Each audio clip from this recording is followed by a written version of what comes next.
Good morning. ഇന്ന് Sunday ആണ്. അപ്പം ഞാൻ രാവിലെ 6 മണിക്ക് എണീറ്റ് പോകണമെന്നൊക്കെ വിചാരിച്ചതാണ്, പക്ഷേ എണീറ്റില്ല. അപ്പം ഞാൻ വിചാരിച്ചു 11:15 നമ്മുടെ ആസ്റ്ററിലോട്ടുള്ള ഡ്യൂട്ടി ക്യാബ് ഉണ്ട്, കയറിക്കഴിഞ്ഞാൽ നമ്മുടെ സിഗ്നലിൽ ഇറക്കി തരും. അപ്പോൾ നമുക്ക് KSRTC കിട്ടും. ഇങ്ങനെയൊക്കെ പ്ലാൻ ചെയ്ത് ഞാൻ പോവാണ്. KSRTC കിട്ടിയിട്ടോ. നല്ല വെയിലത്ത് കുറച്ച് നേരമൊക്കെ നിന്നിട്ടാണ് KSRTC കിട്ടിയത്. അത് കഴിഞ്ഞ് നമ്മൾ കൊടുങ്ങല്ലൂർ എത്തിക്കഴിഞ്ഞാൽ എനിക്ക് ഭയങ്കര സന്തോഷമാണ്. എന്ന് വെച്ചാൽ അമ്പലം അങ്ങോട്ട് കാണുമ്പോൾ എനിക്ക് എന്ന് വെച്ചാൽ നമുക്കിനി കൊടുങ്ങല്ലൂരിൽ നിന്നൊരു 20 മിനിറ്റേ ഉള്ളൂ വീട്ടിലോട്ട്. അപ്പോൾ അത് ഭയങ്കര ഒരു ഫീലാണ്. അങ്ങനെ ഇരിഞ്ഞാലക്കുട എത്തിയിട്ട് ഞാൻ എൻ്റെ ഓട്ടോ പിടിച്ച് എൻ്റെ വീട്ടിലോട്ട് പോവാണ്. അപ്പോൾ ഇത് കണ്ടോ, കർക്കിടക മാസത്തിന് തിരക്കാണ് കാണുന്നത്. നല്ല തിരക്കുണ്ടായിരുന്നു. റോഡിലോട്ടൊക്കെയാണ് ക്യൂ ഉണ്ടായിരുന്നത്. പിന്നെ ഞായറാഴ്ചയും കൂടി ആണല്ലോ, അപ്പോൾ അതിൻ്റെയും കൂടി ഒരു തിരക്കുണ്ടാവും. അത് കഴിഞ്ഞ് നേരെ വീട്ടിലോട്ട് കയറി ചെന്നപ്പോൾ അമ്മ ഇങ്ങനെ ഈ വൈകി വന്നതിനുള്ള ദേഷ്യം കേട്ടോ മുഖത്ത്. അങ്ങനെ നമ്മൾ എത്തിയിട്ടോ.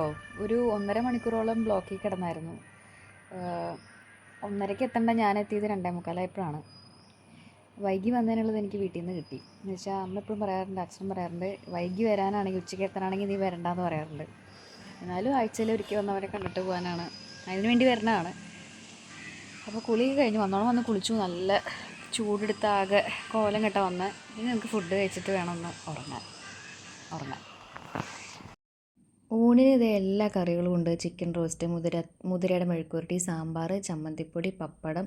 അതിൽ ചമ്മന്തിപ്പൊടി ഭയങ്കര സ്പെഷ്യലാട്ടോ. എനിക്ക് ഭയങ്കര ഇഷ്ടമാണ് അമ്മയുടെ ചമ്മന്തിപ്പൊടി. ഒരു പ്രത്യേക ടേസ്റ്റാണ്. കുറേ നേരം കിടന്നുറങ്ങിയിട്ട് ഒരു 3 മണിക്ക് കിടന്നിട്ട് പിന്നെ ഞാൻ വൈകിട്ട് 6:30-ക്കാട്ടോ എന്നിട്ട് അപ്പോൾ തന്നെ ചായ അമ്മ ഉണ്ടാക്കി വെച്ചിട്ടുണ്ടായിരുന്നു. പിന്നെ കുറച്ച് ചിപ്സ്, ബിസ്ക്കറ്റ് അതൊക്കെ ഉണ്ടായിരുന്നു. ഉറങ്ങിയിട്ടപ്പോൾ ഭയങ്കര വിശപ്പാതി. അപ്പോൾ ഞാൻ ഇതൊക്കെ ആദ്യം കഴിച്ചു കേട്ടോ. അച്ഛൻ വൈകിട്ട് നമ്മുടെ അമ്പലത്തിൽ അത്താഴപൂജയൊക്കെ തൊഴുത് വന്നിരുന്ന് റെസ്ലിംഗ് ആണ് കേട്ടോ. അച്ഛന് ഭയങ്കര ഇഷ്ടമുള്ള പരിപാടിയാണ് ഈ റെസ്ലിംഗ് കാണാമെന്നുള്ളത്. അങ്ങനെ പിറ്റേ ദിവസം രാവിലെ ഒരു 6 മണി കഴിഞ്ഞപ്പോൾ ഞാൻ എണീറ്റു. എനിക്ക് 7:20 ബസ്.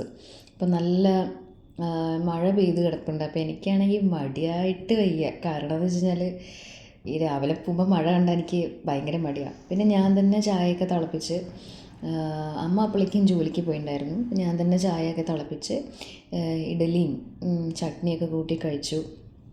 വലിയ മൂടൊന്നുമില്ല, കാരണം ഇങ്ങനെ എന്താ പറയുക, ഭയങ്കര മടിയാണ് അന്നത്തെ ദിവസം.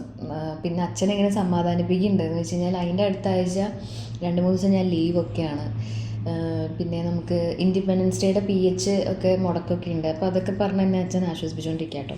അപ്പോൾ ഇതാണ് നമ്മുടെ ഇരിഞ്ഞാലക്കുട KSRTC സ്റ്റാൻഡ്. എനിക്ക് പോകാനുള്ള ബസ് കാലിയാണ്. അവിടെ ചെന്ന് പിന്നെ ഒന്നും കഴിച്ചില്ല. പിന്നെ ഒരു ഉച്ചയായപ്പം ഒരു കട്ട്ലറ്റും പിന്നെ ഒരു ഹോർലിക്സും മേടിച്ച് കഴിച്ചു. ഉച്ച എന്ന് പറയുന്നത് ഏകദേശം ഒരു 2 മണി 3 മണി ആയിട്ടോ. വീഡിയോ ഇഷ്ടപ്പെട്ടെങ്കിൽ ലൈക്ക് ചെയ്യുക, ഷെയർ ചെയ്യുക, സബ്സ്ക്രൈബ് ചെയ്യുക. താങ്ക്